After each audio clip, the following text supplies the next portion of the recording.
là thử. Làm tiktoker à? Đây là gì? Đây là bữa ăn đạm bạc của Điện. Áo xanh. Áo xanh sờ bó. Đây là mì. Đây là bữa ăn. Bên đây là bữa ăn. Còn đây là cháo. Đây là cháo vịt, còn đây Cháo. là Đó là cháo của mình á. Đây này đây. Đây là cháo của người lớn nè, còn đây là tteokbokki của em bé nè, và thêm một cái trứng ốp la nhưng mà lòng đào mấy chị.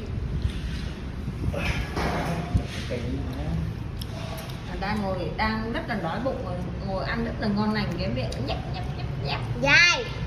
Dai ngon.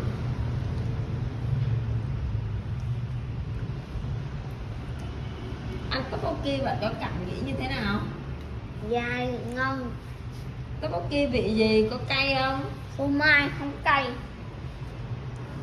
Gặm thêm một cái cánh vịt nữa là ngon hết sảy.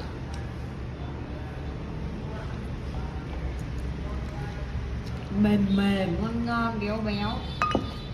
Nhặt lên nhặt ăn được không? Được. Đấy, thấy chưa? Thấy bạn ăn một cách ngon lành, cành đào ăn vậy mới mập được, nhưng mà vẫn ốm. Còi nhau còi nhắc đi con cò xương. Nè, lau vào tay đây rồi ăn không rửa tay.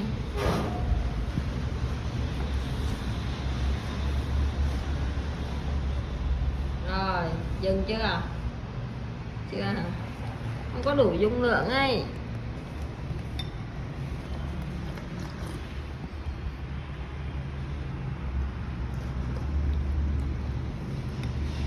Đấy, tiếp theo cô ăn chén trứng này.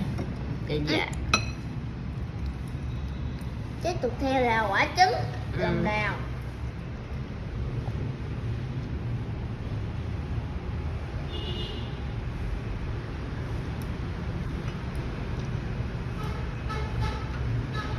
Cầm tay luôn.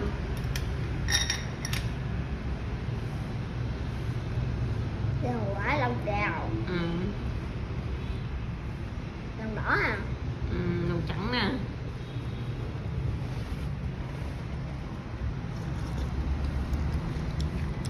Rồi dừng nha, ngon không?